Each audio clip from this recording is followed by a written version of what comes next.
What internet marketing expert should you spend your valuable time listening to? Listen to someone who has over 20 years of web marketing experience and hundreds of website marketing success stories. That man is Aaron Sparks from Site Strategics. And this is Edge of the Web Radio. We got some articles that we came across from Search Engine Land and an article that was interesting from Stanton Street. Anyway, it started getting my mind around spam SEO solicitation. All right, there's no secret, like I said, that there's some bad companies out there. And in fact, in this particular industry, I mean, no offense to lawyers, but they're as bad as lawyers. There's so many bad stories about being suckered in by a particular company and just doing damage to their ranking. I mean, to the point where, and Tom, you can attest to this, you're still working, aren't you? I am, sorry.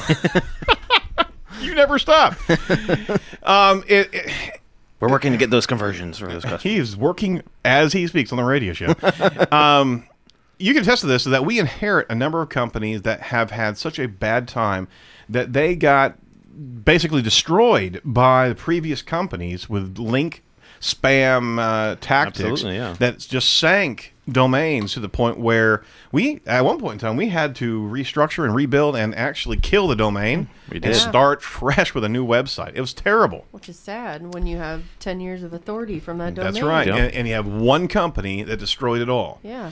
So, we constantly try to charge our clients with, hey, pay attention, and whenever that stuff comes through, well, don't pay attention to it, first and foremost.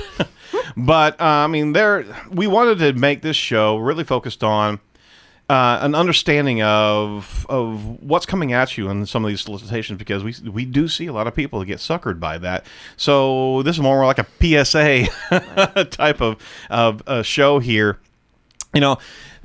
A key point to sniff out whether this was a spam email or not was one right there. Unsolicited SEO offers. Unsolicited offers to get your rankings higher, especially from generic free email accounts such as Gmail or Hotmail. If anybody's sending you an email saying, hey, we can get you higher rankings, and they don't even have their domain name assigned to the email that sent you that, run away. I mean, spammers use spiders to crawl for lists of URLs and email accounts. They send mass emails that aren't even personalized. I think Doug actually did a screenshot once that they got the automatic titling incorrect, and it was a broken dynamic thing. Yeah. Hi, insert name here. Exactly. So, also any legitimate SEO company will email you from their company email, period. Not a Gmail account. Just delete it. Delete it. Get it out of there. Social media and organic traffic claims. If a spammer did their research, they would give you some specific examples of what your traffic currently is and what they think that you should be getting. Now, again, we at Site Strategics get that all the time. Honestly, it gives us a laugh, and I just kind of send it around the entire office.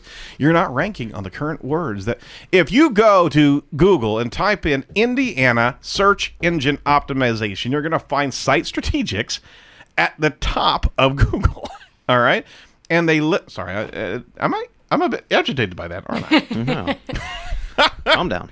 Sorry. If they did their research, they absolutely would know. And so they're not doing the research. They're just fishing out there. Referencing to important keyword phrases. If you're trying to get your SEO business right, then we would let you know what an important key phrase was for you and where you rank on them. Examples.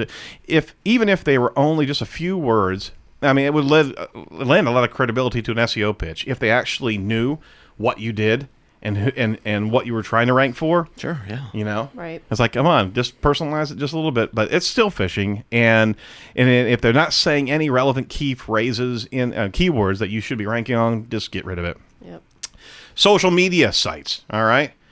The claims on social media, doing well in social media is a comparison game. So how are you doing relative to your competitors? So which pages are they comparing you to, and what metrics are they saying you're falling behind? Oh, we forgot. They didn't provide that information either. Spam.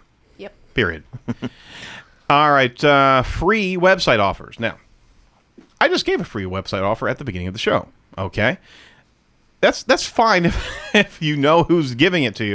If it's free, maybe they really want their business, why don't they just send a report as a PDF and then email to prove that they really know what they're talking about? Oh, yeah, it must be spam. Quick one, guaranteed ranking claims. I'm just going to throw that up there as a jump ball. Anybody want to go after that one? Yeah, I mean, you can't guarantee anything in Google because you can't. It's just like guaranteeing the weather for tomorrow. You can't guarantee it's going to be 82 degrees tomorrow because it could change. It absolutely could change. And on top of that, Google changes based on where you are in the country, what you're looking for, what you've clicked on. Nobody can guarantee positioning. This can't. Any SEO that guarantees rankings. Now, this is another thing. Even if it's not. Just fast forward this. Even if it's not an email, if you go to a company and they're guaranteeing you rankings, it's a scam.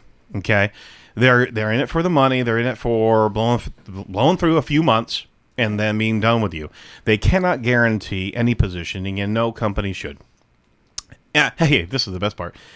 If they're saying I'm not spamming, whatever. Then they're spamming. Then they're spamming. No, I'm not really spamming you. Do you have to say that? I love this one.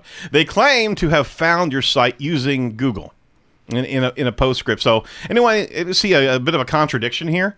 Your website must be ranking well in search engines for something if they found you on Google. In reality, actually, they're using a spider to find your site and gather the information and spam you. But that's the funniest thing is we found you on Google, but you're not ranking on the ones that you're actually needing to rank on. Whatever.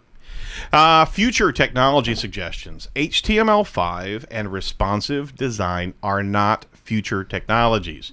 They are the latest technologies that are here to stay. That doesn't mean that they are the best options for every website. Perhaps a mobile site would work better to meet your goals or budget. But ask your current developer that. If they thought you needed it, you probably have already tried to suggest that to you. Mm-hmm. On the other hand, if your web developer has not suggested a mobile-friendly website for you, run. Yeah. Hello. They need to get out of the mom's basement and go live the life of other professionals out there. Your site absolutely needs to be responsive, and if you don't have that yet, then I got a great number for you to call, 877-736-4932. Every site that we roll out is always mobile friendly. It has to be. Number 10. All right. Does the self-proclaimed marketing consultant have a website? I would hope so. Hello. Yeah, exactly. If the marketing consultant specializes in getting you better search engine traffic, they should first prove their success by having a professional website, right?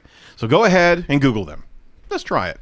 Google. Yeah. A little research on your part will uncover if they're a legitimate company or a spammer. I mean, pretty evident very, very quickly. So, you now know what to look at. Many spammers are out there, and they're looking for your business, but there's something else that these emails do. Now, this is where I really wanted to take this, and I'll be brief here. If you're not prepped for this type of email response, right, and just be able to sniff out scammers, this can take you by surprise, all right? In fact, we have clients over the years, they reared up a bit and pivoted around to us, asking pointed questions to us about why is this guy right? Is this accurate? Well, you should be looking into that. Now, we have to caution all companies that receive an email from someone who seems to be shooting holes through the efforts of your marketing firm, okay? Please take what you hear from an unsolicited email like that for what it's worth. Literally nothing. There's no value there. And you can actually do yourself, and you can do the relationship that you have with your marketing firm. You can do some pretty severe damage because, one, if you're not educated on what you're talking about, okay, then you're really thumbing the nose at what your marketing firm does professionally, okay? Two, it gives a point of animosity where there should not be one because you're putting so much credit into an objective third party that you've never even met. And there may be something that's the undertone in your relationship with your marketing firm. Maybe they're not doing everything that they should be. Right. That's a That's an easier way to actually have a conversation as opposed to being tricked by an email spam, pivoting around, and potentially insulting your marketing firm. Now, I'm not saying that sometimes it's not unwarranted, but it has taken us kind of off our game every once in a while whenever we have a good trust that's going on, and then an email spam gets processed, and that gets in the way of a good relationship with the client. You know? Yeah. These emails are kind of like the spam emails you get that your aunt stranded on an island, send me $500 and we can help her out. That's pretty much what this is. That's absolutely and people what it fall is. for it. Yeah, they do, and I guess that maybe that is a bit of a water testing point, and you need to think about it this way: if you look at that email and you pivot around to the marketing firm, maybe there's not that much solid reporting that you have coming from your marketing firm, which is a problem. Which is a problem, and the only reason you'd pivot around with that type of look in the eye towards your marketing firm, you don't have that much of a solid relationship. You need to know how things are going, how leads are going. You need to know where you're ranking. You need to know what they're doing, obviously. But be careful. Be careful when you speak to your marketing firms, because it's really not fair. Don't rank them over the coals. All right, so what makes up a good SEO program? Well, we're going to be talking about that very soon, and